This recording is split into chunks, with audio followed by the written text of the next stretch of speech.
Hi, I'm Lance Lambert. Thanks for tuning into the Vintage Vehicle Show. We are in Seattle, Washington at the 18th Annual Greenwood Car Show. This is an amazing show. There are almost 1,000 cars here. Every kind of car you can think of. Classics, hot rods, rat rods, traditional, customs, whatever you like, it's here today. And how does a show like this come together? Well, we have a gentleman here, Mr. Brian Canfield, the producer of the show. Brian, congratulations. Thank you. A successful show. Thank you, appreciate it. How did this come about? How did you get involved with the show? Well, I was doing smaller shows years ago, and I heard that Greenwood might have an opportunity to grow and develop a little bit, and I thought, man, what a fun way to spend a little time and enjoy something I love, cars. Well, Brian, we've got a lot of cars to go look at, so thank you very much for allowing us to come out today. And thank you very much for watching the show. And you know what I tell you every week, just kick back, relax, and enjoy the show.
A couple of years ago, I was out at the XXX Drive-In in Issaquah, Washington, and this great-looking but a little bit scary car came driving down the street. It had a skull on the top. Its mouth was opening and closing.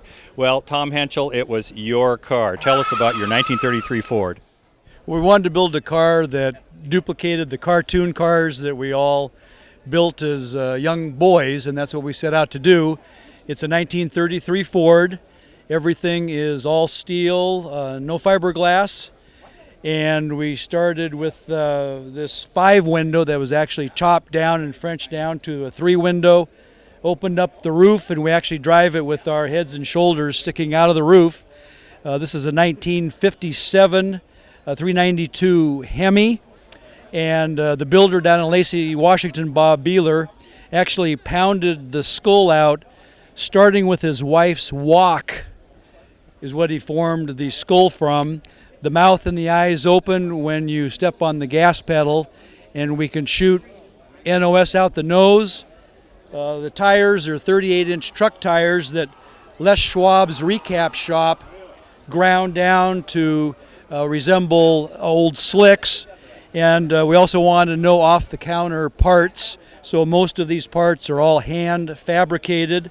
And the headers are to resemble the ribs of a skeleton, and there's over 60 feet of welds in these headers. This makes a tremendous appearance when it shows up. I've seen you come down the street. People are just are dumbstruck when you're driving by on this thing. What's that feel like?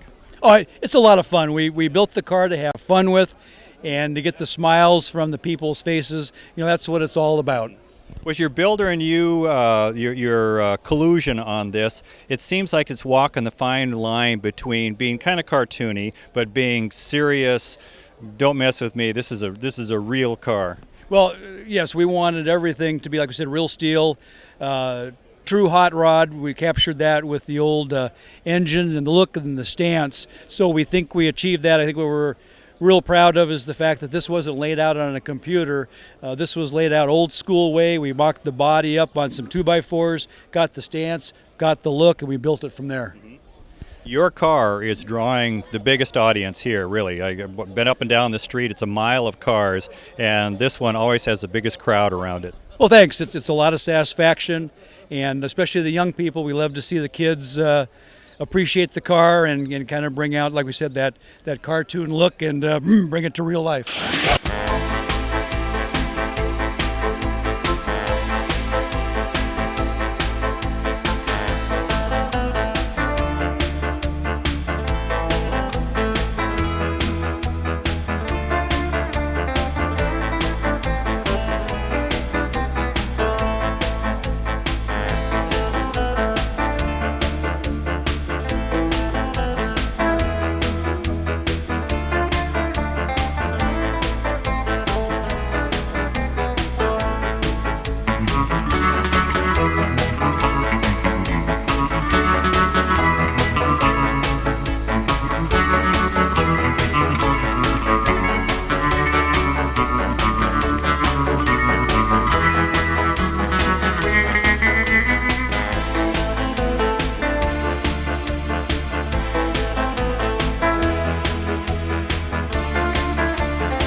A couple of years ago, I met this fine gentleman, Mr. Mike Peck, standing next to me, and he has a really nice collection of cars. They were all just gorgeous. One day, he showed me this car. This is an absolutely amazing 1937 Packard. Mike, tell us about it. Well, it's a 1937 V12 Packard Victoria convertible, and it's pretty much in the condition I bought it in. I've been doing some upgrades on it as a little chrome, a little carpet, and things like that. You're surrounded by hot rods. Is this going to have a small block Chev in it at some point, and airbagged, or do you not want to be strung up by the Packard community? Oh, no. This is going to have a V12 in it for its life as long as I get to keep care of it. And it's just a different taste in cars than the hot rods, and it's my taste. So, What's the horsepower and cubic inch of the V12? I don't really get into those specs myself, but it's a V12 original engine. It drives and performs well and runs down the highway just fine. Most anybody that's into cars knows the old advertising. Ask the man that owns one when it came to Packard. If I was to ask, I'm asking the man that owns one, what's the best thing about this car? The best thing is it looks good in the garage, and it catches a lot of attention when you take it out. So that's kind of a flagship for me. So. Well, it'd probably look pretty good in my garage. Probably will. We'll work on that after the cameras are off. Yeah. We'll work that one out. Mike, thank you very much for being on the Vintage Vehicle Show. Thank Beautiful you, car.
Tim Dorsey, I want you to know that the fact that I want to interview you about your Studebaker has nothing to do with the fact that I just bought a Studebaker.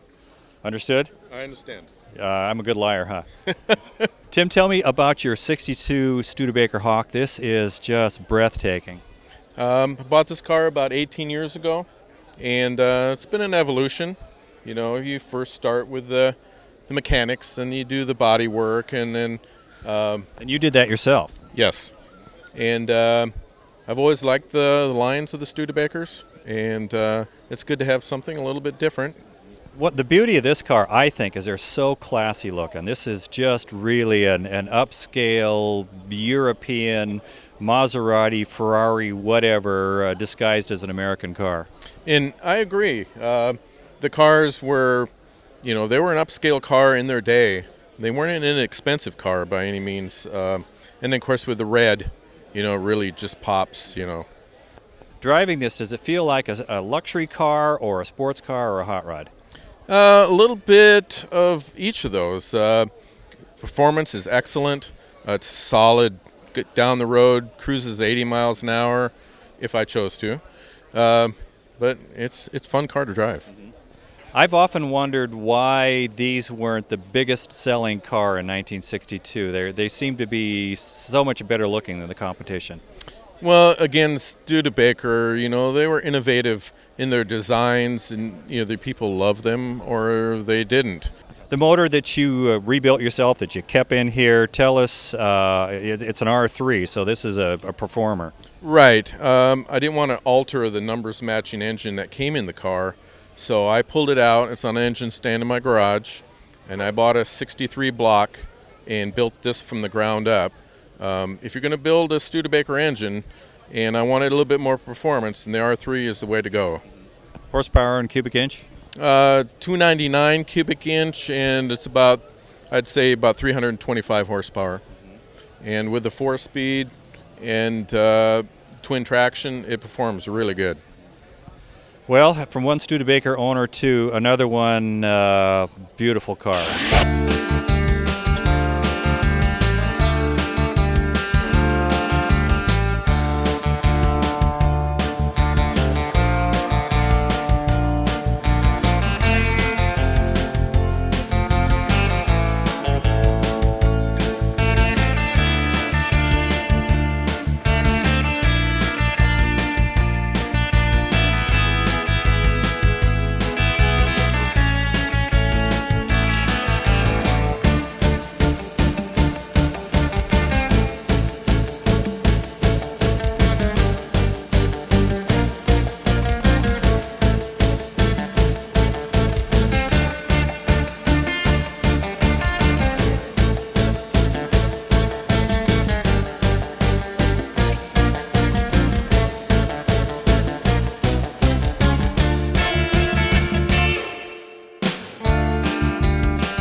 Mike and Tom, Rickey, somehow I feel like Elvis must be in Greenwood. This looks like something the King would drive. Tell us about your beautiful 1956 Cadillac Eldorado. Well, he'd be right at home with this one. We've owned it since 2003.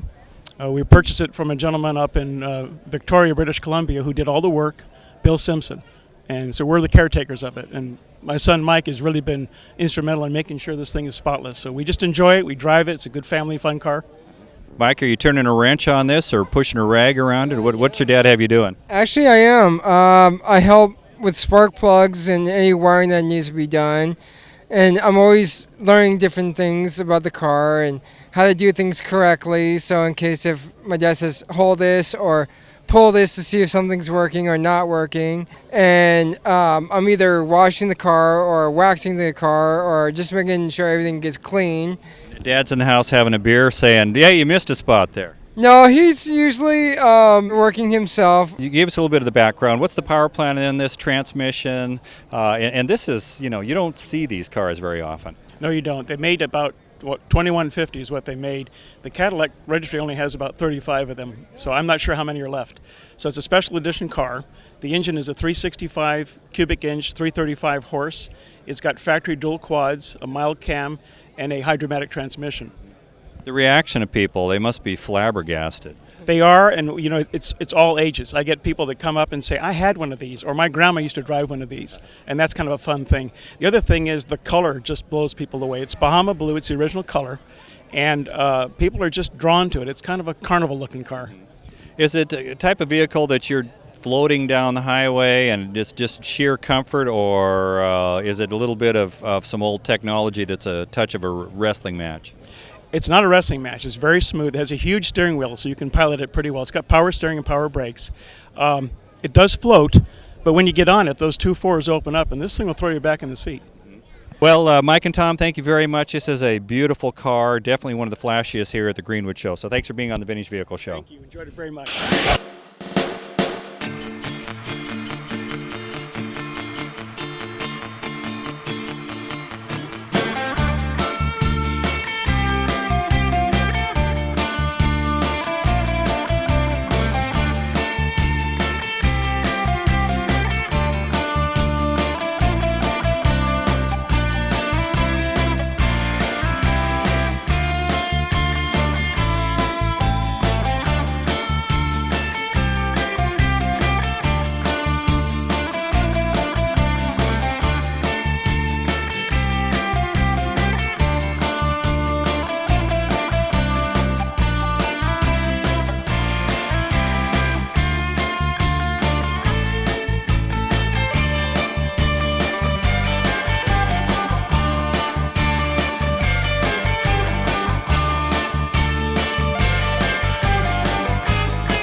What a great time we've had here in Seattle, Washington at the 18th Annual Greenwood Car Show. Incredible cars, incredible people, some great music. We hope you enjoyed the show. A huge thank you goes out to Brian Canfield for putting the show together along with his crew, the Greenwood Knights Car Club. Really did a great job. We had a wonderful time here.